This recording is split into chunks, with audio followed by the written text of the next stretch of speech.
Well, let me show you some of the garden. I was telling her that it's been a little sad because, Great. you know, I'm so glad to hear you say that, because while in my mind, I'm like, oh, it's not where I want it or where I think it should be, because we put a bunch of transplants in. And then a cold came through and stunted the growth.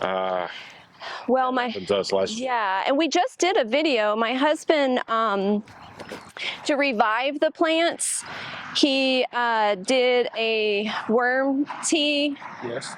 And I just applied the second. So he, like 4 weeks ago, he did an application of the worm tea, saturated everything. And then a few days ago, I did the second application. And I feel like that's what has everything like rebounding, because that video. So you did like a foliar spray or to the soil or both? We did soil saturation, and we always like, because I feel like it's just easier for us, and we had a bunch of rain, so this like everything was so saturated that we just did a concentrated worm casting tea that we had brewing for almost 72 hours. And so we, you know, took out the aerator and everything. And then, so because it was concentrated, we went and did like a 5-second saturate on each plant. Okay. Yeah. And I mean, this is... Tomatoes are looking nice and bushy. Are they Salanova variety lettuce? Some of it, yes. Okay. Yeah, some of that is, and he's the nerd on that. This is my sad story though. My cucumbers. Yeah, they're coming up though. Yes, these stunted ones. So I deal with it too. Yeah, I did that because I really like the to make the small dill pickles. I like spicy pickle. So, but I like to get them when they're tiny. The Persian pickles is my favorite for pickling. Nice. Yeah, that's a really really good one. And then we recently built these beds. So, sorry, I'm gonna wait for that. That's the only thing that stinks about it being a content creator next to a busy road. I always have to be mindful of it. This is a like messy area because we're going to be putting like mulch in and everything. But I did like a sheet mulch thing, right, to keep the grass down. And all of this is like feed bags. Yeah. From the because we plenty of those. Yeah, and cardboard. Like that's what we've done. We've done the lasagna method. Okay. With all of our that you have in the corners. I haven't seen those before. This is something we've done. It's probably been in like 2 or 3 videos, but the no tool bed. Okay. There's no tool. I mean, we just get these bricks at Home Depot. Really? I don't think I've ever seen it. And you can cut it how you want. You can see my husband was upset I wanted it that big, but that's got watermelons and sunflowers in it. Okay. That's what's going to be there. That's going to be my big sprawl and spread out. Crazy, yeah. That was my experiment this year. So I might pay for that later. I don't know. Well, the only thing I know, we talked a little bit about aging in place earlier. And one of the things that we did, now you could do it with these because you can raise these up to whatever height you want. Yes. So, this is something you can build on. Because wood was so expensive, we redid most of our raised beds in cinder blocks with the block caps on them. But now I can sit on the edge of them and garden. That's nice, yeah. And the other thing I learned was the width of the beds, depending on what you're growing, it makes a difference. But keeping them 4 feet or less so you can reach all the way across the bed. You know, before we moved here, all we had were tall raised beds. That's all we had. This is our first time having anything in ground like that. Okay. And we're just in our 2nd year here. Yeah. But that's how we started, was that mindfulness of the, you know, we're getting older, our backs, and doing it this way allows me to build upon that as time goes. That's why I was doing it like that. But my husband did asparagus. So this is going to be like a perennial bed. We have I'll get to it, but we have a few perennial beds that, because I don't want to have to like every year plant everything. Right. Asparagus is a really good one. We have 2, 3, 4. We have 4 or 5 beds of asparagus now. I'm understanding after eating one fresh out of there that I probably want a field of asparagus. Delicious. It's delicious. Yeah, yeah. And it's a good. The asparagus is also really good because in the spring, when it starts sending its shoots up, and when pecan trees, if we had a pecan tree, when the asparagus starts sending its shoots up, it's time for spring planting. It's like one of the signals. So it's a timer. Yeah, it's a timer. Really this is our first year planting it. Like, we're foodies.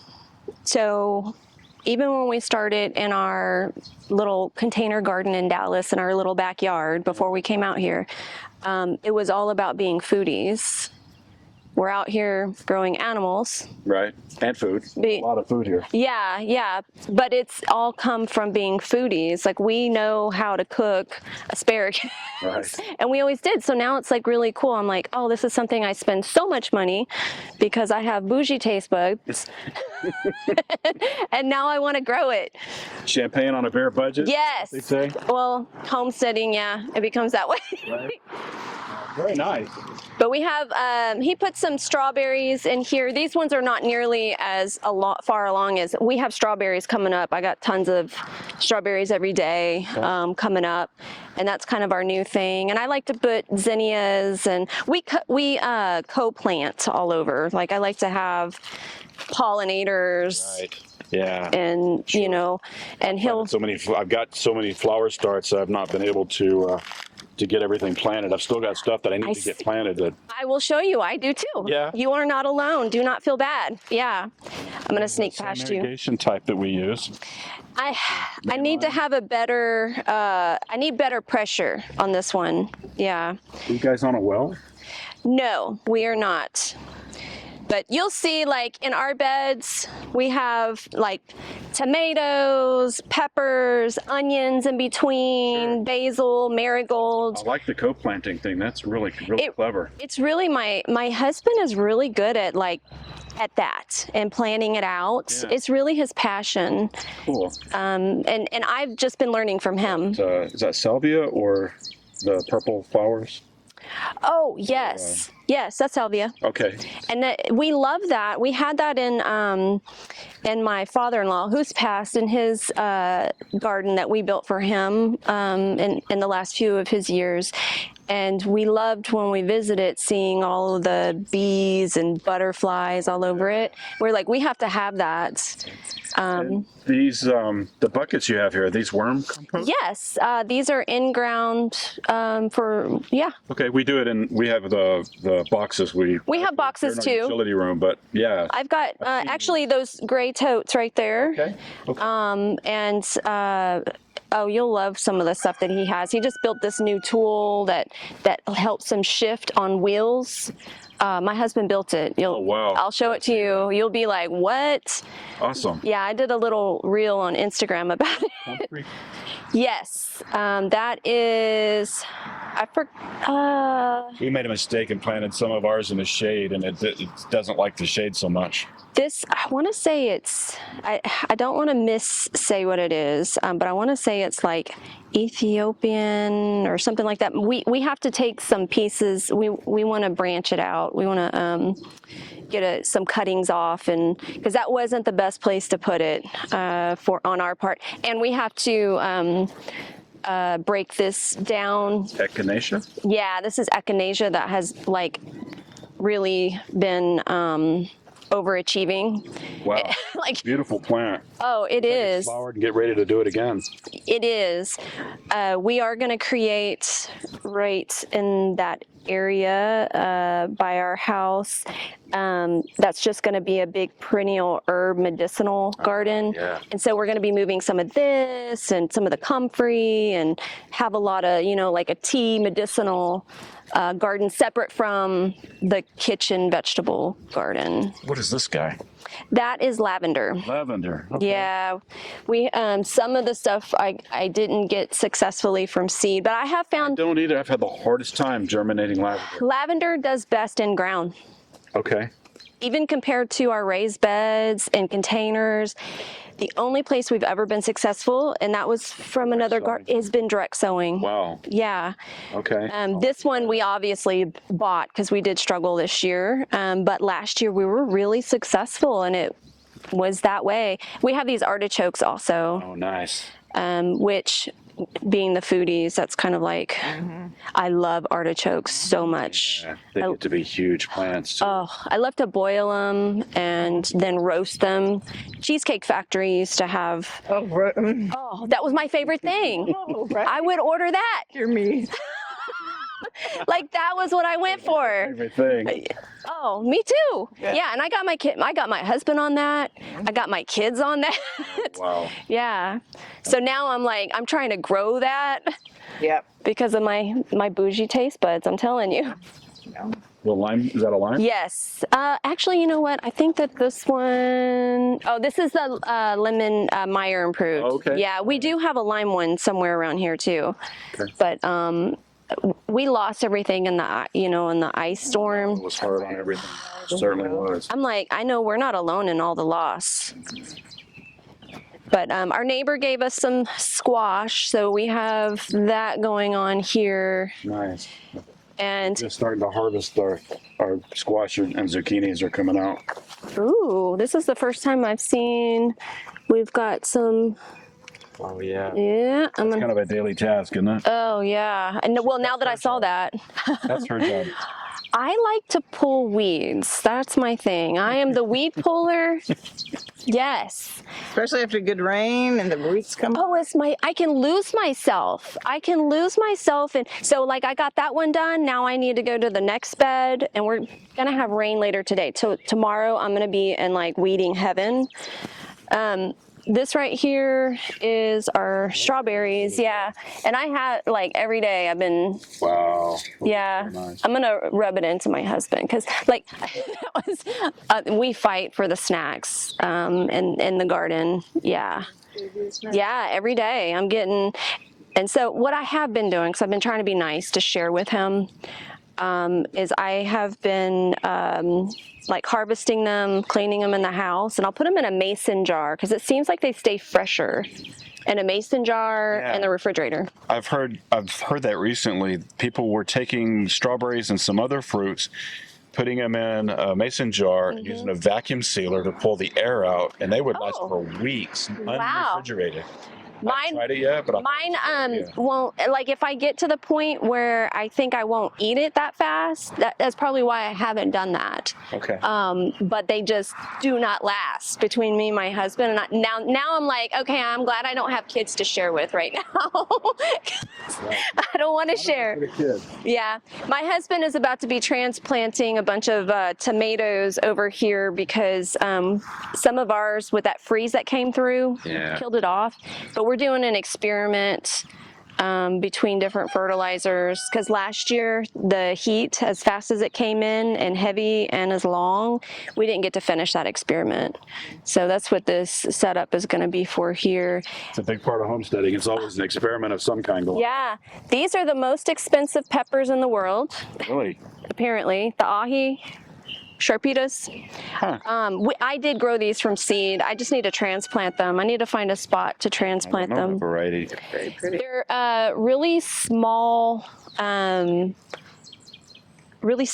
peppers, but they're really great for making like sauces and stuff like that. Okay. Everything I experiment with, it comes from like this culinary kind of desire. So that's my experiment this year with these. Okay. So were you a chef or No, just love to cook? Just love to cook. Awesome. Yeah, that's how my husband and I, well, we've known each other since 8th grade, but I said before, like, you know, we found each other older after we've had marriages, and it was all over food. Wow. On Facebook, posting pictures of food. Yeah, so. So this year will be our 40th wedding anniversary, right? Oh my gosh. And we met in high school. That is beautiful. I love that. So she still tolerates me. That, you know what, that says a lot. I feel like getting, you know, to that 10-year, like if you still love That's them. a milestone. So now, yeah, that's what I told my husband. I was like, I didn't have this feeling in that first one at 10 years, but I feel that now. So That's good. yeah, that's a good sign. But so over here we have just some of our trees, because we are in the areas that you see this kind of stuff. It's just messy. We need to put some mulch down. It's just areas we haven't gotten to. In progress. Yeah, totally. But that right now is really the garden. Nice. It's very, very nice. Pretty. It feels like, this is the calm before the storm, because it is about to be like bushy. And Yeah. I have Fast. one of the things I really like to grow that I actually need to up pot, because we have a section on the other side of the watermelon beds that we're trying to make kind of like a natural wall with my roselle plants, because I like I make the jelly for the first time last year. Last year was my first time, and I got hooked, and I only had 2 plants, and I was like, I need way more, because that was a cranberry supplement.